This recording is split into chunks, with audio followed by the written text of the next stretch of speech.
തലമുറകളായി തൃച്ചംബരത്തെ മൂത്ത മരുമകൾ അണിഞ്ഞു വരുന്ന പരമ്പരാഗത ആഭരണങ്ങളായത്. ഇതെനിക്ക് ശേഷം എന്റെ മൂത്ത മരുമകളാണ് അണിയേണ്ടത്. അതുകൊണ്ടാ നിന്നെ അണിയിച്ചത്.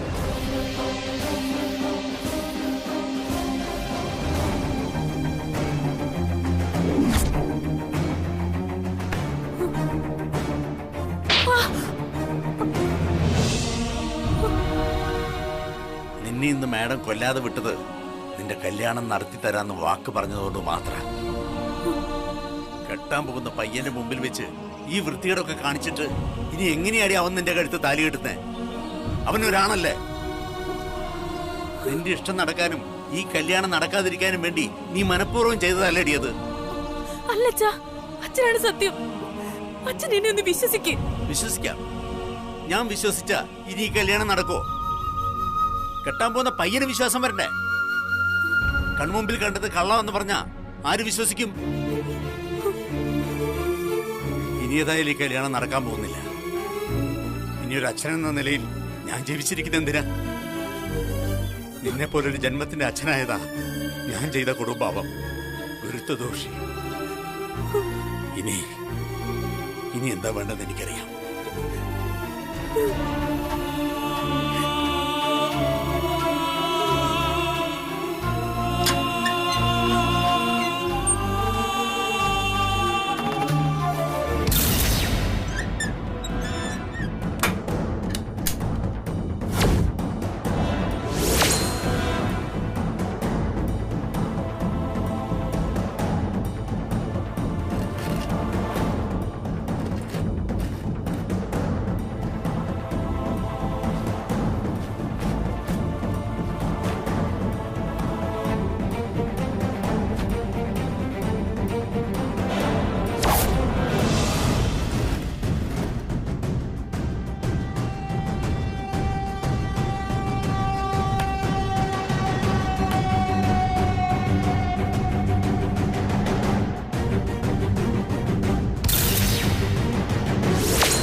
ഞാൻ ഒരു തെറ്റും ചെയ്തിട്ടില്ല.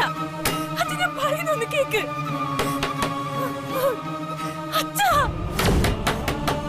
എന്താ എന്താ കല്യാണി? ദാസേട്ടാ,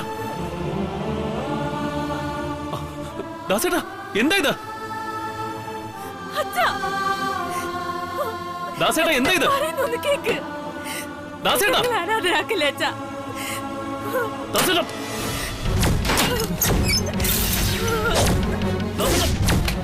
എന്തായി കാണിക്കുന്നേ? എനിക്കിനി ജീവിക്കണ്ട. എന്റെ മോളുടെ കല്യാണം മുടങ്ങിയിട്ട് എനിക്കിനി ജീവിക്കണ്ട. കുഞ്ഞു പൊക്കോ. കല്യാണം മുടങ്ങിയെന്നോ? ദാസേട്ടൻ ഇത് എന്തായി പറയുന്നേ? ഈ കല്യാണം നടന്നിരിക്കും. ദാസേട്ടൻ ഇറങ്ങ പ്ലീസ്.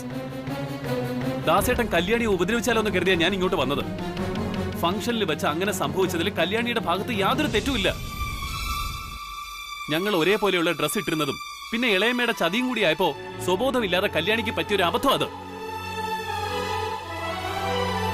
അതിൽ കല്യാണി എങ്ങനെ കുറ്റപ്പെടുത്താനാവും? ദേ, അമ്മയ്ക്ക് വരെ അത് മനസ്സിലായി. ഞാനാ പറയുന്നത്, ദാസേട്ടൻ വിശ്വസിക്കുക.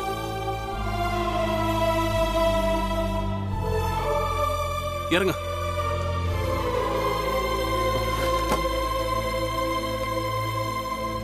എന്താ ദാസേട്ടാ ഇത്? ഉറപ്പിച്ച മുഹൂർത്തത്തിൽ തന്നെ കല്യാണിയുടെ കഴുത്തിൽ താലി ഏറിയിരിക്കും. ഇതെന്റെ വാക്കാ. ദാസേട്ടന് വിശ്വസിക്കാം. ഞാൻ വിശ്വസിക്കാം കുഞ്ഞിനെ. എങ്ങനെയെങ്കിലും എനിക്ക് അവളുടെ കല്യാണം ഒന്ന് നടന്നു കണ്ടാൽ മതി.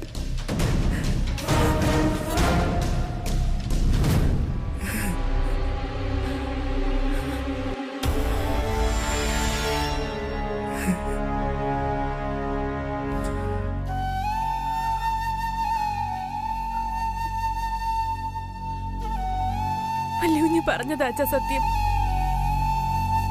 അല്ലാതെ ഞാൻ അറിഞ്ഞുകൊണ്ട് ചെയ്തതല്ല ഒന്നും.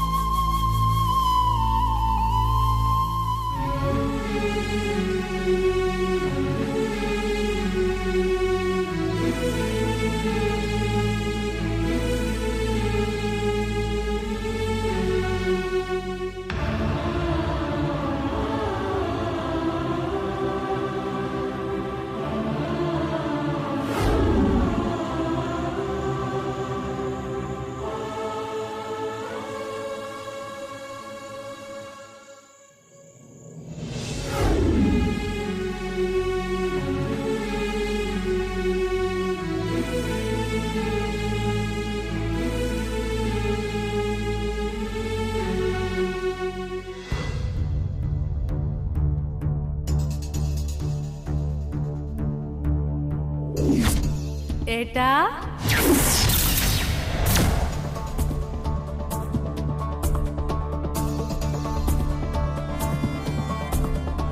ഐ ലവ് യു ഏട്ടാ.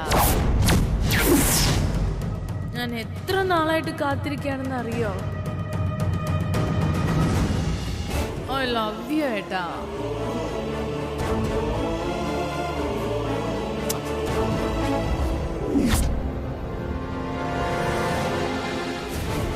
അഖിലേ, കല്യാണത്തിന് വരുന്ന VIP താമസിക്കാൻ തിരുവനന്തപുരത്തെ സ്റ്റാർ ഹോട്ടലുകളിലെ സ്യൂട്ട് റൂമെല്ലാം ബുക്ക് ചെയ്ത് കഴിഞ്ഞു. ബുക്ക് ചെയ്തപ്പോ 2 ദിവസത്തേക്ക് അടുപ്പിച്ചങ്ങ് ബുക്ക് ചെയ്തു. പിന്നെ നിന്റെ ഒരു ആഗ്രഹമായിരുന്നല്ലോ, ആനന്ദ് ഗംഗയുടെ കഴുത്തിൽ താലി കെട്ടുന്ന സമയത്ത് ഇന്ത്യയിലെ പ്രധാനപ്പെട്ട എല്ലാ ശിവക്ഷേത്രങ്ങളിലും പൂജ നടത്തണമെന്ന്. അതും ബുക്ക് ചെയ്തു.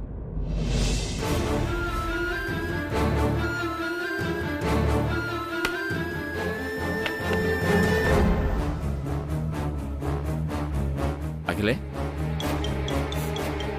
എന്തു പറ്റി നിനക്ക്? ഒന്നുമില്ല കൃഷ്ണേട്ടാ. എന്നോടോ?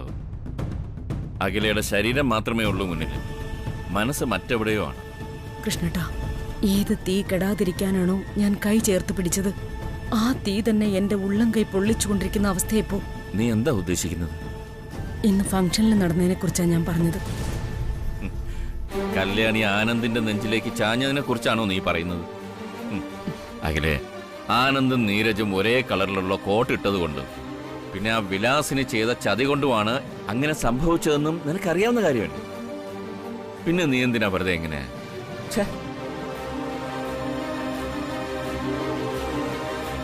ചതിയാണോ വിധിയാണോ എന്നൊന്നും എനിക്കറിയില്ല കൃഷ്ണേട്ടാ. എന്തോ ഒന്ന് കല്യാണിയെയും ആനന്ദിനെയും തമ്മിൽ ബന്ധപ്പെടുത്തിക്കൊണ്ടേയിരിക്കുന്നു. അതിനെക്കുറിച്ച് ഓർക്കുമ്പോ എനിക്കൊരു സ്വസ്ഥതയില്ല കൃഷ്ണേട്ടാ. അഖിലേ, നീ വെറുതെ ആവശ്യമില്ലാതെ മനസ്സ് കുഴപ്പിക്കാൻ നിൽക്കരുത്. ആനന്ദും ഗംഗയും തമ്മിലുള്ള കല്യാണത്തിന്റെ ഏർപ്പാടുകൾ നടന്നുകൊണ്ടിരിക്കുകയാണ് ഇവിടെ. കല്യാണത്തിന് ഒരു കുറവും വരാതിരിക്കാൻ കൃഷ്ണേട്ട ശ്രദ്ധിക്കുന്നുണ്ടെന്ന് എനിക്കറിയാം. അതുപോലെ നമ്മുടെ ആനന്ദിന്റെ മനസ്സിലും ഒരു സങ്കടമോ കുറവോ ഉണ്ടാവരുത് കൃഷ്ണേട്ട. അഖിലേ, ആനന്ദിനെ കുറിച്ചോർത്ത് നിന്റെ മനസ്സ് ഡിസ്റ്റർബ്ഡ് ആണെന്ന് തോന്നുന്നു. നീ വാ. എവിടേക്ക്? വാ, പറയാം, വാ. കൃഷ്ണേട്ട, വരാൻ.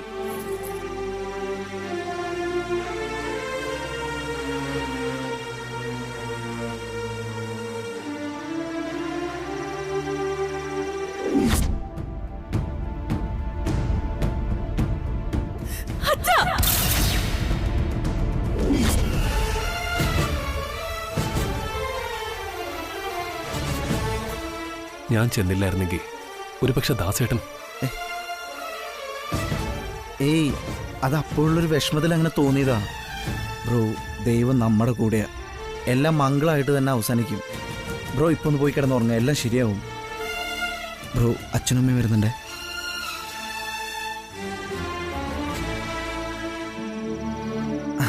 അല്ല, അച്ഛനും അമ്മ എന്താ പെട്ടെന്ന്? എന്താ, നിനക്ക് മാത്രമേ നിന്റെ ബ്രോയുടെ അടുത്ത് വരാൻ പാടുള്ളൂന്നുണ്ടോ? ബ്രോ, അച്ഛനും അമ്മയും വരുന്നുണ്ടേ.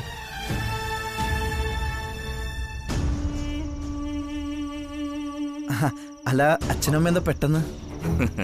എന്താ, നിനക്ക് മാത്രമേ നിന്റെ ബ്രോയുടെ അടുത്ത് വരാൻ പാടുള്ളൂന്നുണ്ടോ? ഞങ്ങൾ റൂമിൽ നോക്കി, കണ്ടില്ല. അതാ എങ്ങോട്ട് പോന്നു. എന്തു പറ്റിയച്ച? അമ്മയച്ഛനും കൂടി രാത്രിയിൽ എന്റെ കല്യാണക്കാര്യത്തെക്കുറിച്ച് സംസാരിക്കാൻ വേണ്ടി. എന്റെ കല്യാണക്കാരൻ സംസാരിക്കാനോ? അതെ ആനന്ദ്, ഇത്രയും നാള് തൃച്ചംബരത്ത് എന്ത് വിശേഷം വന്നാലും എന്റെ മോനെ ഓടി നടന്നെല്ലാം ചെയ്യാറ്. ഒന്നിനും ഒരു കുറവും വരുത്തിയിട്ടില്ല നീ. ഇപ്പൊ നിന്റെ കല്യാണം നടത്താനുള്ള ചുമതല ഞങ്ങൾക്കാ. ഇതിലും ഒരു കുറവും വരാൻ പാടില്ലെന്ന് ഈ അമ്മയ്ക്ക് നിർബന്ധം.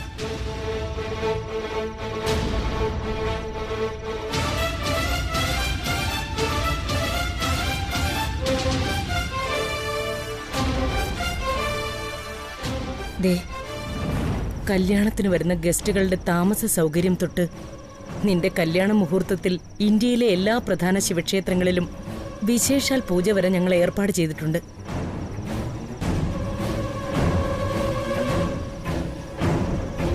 ആനന്ദ്, എന്താ മോനെ നീ ആലോചിക്കുന്നത്? നിന്റെ ഈ മൗനം കാണുമ്പോൾ അറിയാം നിനക്ക് അമ്മയോട് എന്തോ പറയാനുണ്ടെന്ന്. ഒരു മടിയും വേണ്ട, ധൈര്യമായിട്ട് പറയൂ. ബ്രോ, ചാൻസ് പാഴാക്കാതെ കല്യാണിയുടെ കാര്യം പറ.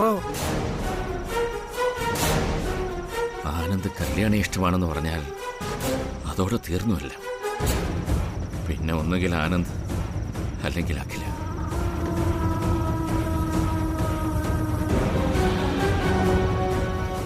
പറയാനന്ദ്, എന്താ നിന്റെ ഉള്ളില്? നിന്റെ മനസ്സിൽ എന്തോ വിഷമമുണ്ട്. ധൈര്യമായിട്ട് പറ അമ്മയോട്. നിറഞ്ഞ മനസ്സോടെ വേണം എന്റെ മോൻ കല്യാണ മണ്ഡപത്തിലേക്ക് കയറാൻ. ഒന്ന് പറയൂ ബ്രോ, എനിക്ക് കല്യാണിയാണ് ഇഷ്ടം. കല്യാണി തന്നെ കല്യാണം കഴിക്കണമെന്ന് പറയൂ ബ്രോ, പ്ലീസ്. എന്താ നിന്റെ സങ്കടം മോനെ? അമ്മ, ബ്രോയുടെ സങ്കടത്തിന് കാരണക്കാരി കല്യാണിയാ.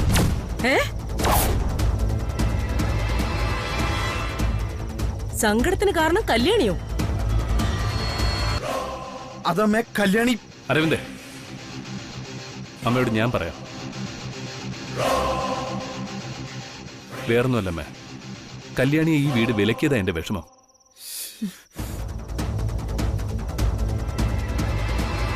അവൾ ഈ കുടുംബത്തിന് വേണ്ടി ജയിലിൽ പോകാൻ വരെ തയ്യാറെടുത്തവളാ. പോരാത്തതിന് എന്റെ അച്ഛന്റെ ജീവൻ രക്ഷിച്ചവൾ.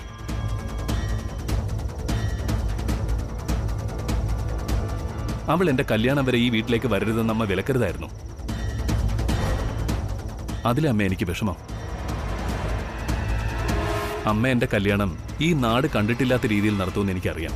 പക്ഷേ തൃച്ചംബരത്തോട് ഇത്രയും കൂറും വിശ്വാസവും കാണിക്കുന്ന കല്യാണി കല്യാണത്തിൽ പോലും പങ്കെടുക്കാൻ കഴിയാതെ മാറി നിൽക്കുമ്പോൾ എന്റെ ഉള്ളിലൊരു സങ്കടം ബാക്കി കിടക്കുമേ. ആനന്ദ്, നീ പറഞ്ഞതൊക്കെ ശരി തന്നെയാ. പക്ഷേ കല്യാണം ഒരു കുഴപ്പവും കൂടാതെ നടക്കണമെങ്കിൽ കല്യാണി ഈ വീട്ടിൽ വരാൻ പാടില്ലെന്ന് ഗുരുജി പറഞ്ഞത് നീ മറന്നോ? ഗുരുജിയുടെ വാക്ക് എനിക്ക് എങ്ങനെ ധിക്കരിക്കാൻ പറ്റും?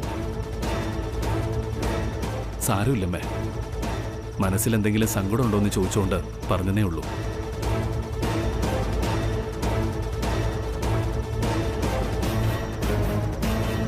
എന്റെ സങ്കടം ഇല്ലാതാക്കുന്നതും ഇല്ലാതാക്കാത്തതും ഒക്കെ അമ്മയുടെ ഇഷ്ടം. ഇന്ന് ഇവിടെ വെച്ച് നടന്ന എൻഗേജ്മെന്റ് ഫംഗ്ഷനിൽ വെച്ച് പോലും ആനന്ദ് എന്നോട് സ്നേഹത്തോടെ ഒരു വാക്കോ നോട്ടോ ആ കല്യാണിയുടെ കൊഞ്ചു കഴിയുന്നുണ്ടായിരുന്നല്ലോ.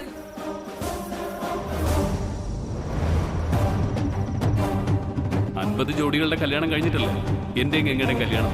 അതെ, ആ 50 ജോഡികളുടെ ആശീർവാദത്തോടു കൂടി വേണം നിങ്ങളുടെ കല്യാണം നടക്കാനെന്നാ ഗുരുജി പറഞ്ഞിരിക്കുന്നത്. ആദ്യ 50 ജോഡികളുടെ കൂട്ടത്തിൽ കല്യാണിയുടെ കല്യാണവും നടക്കും.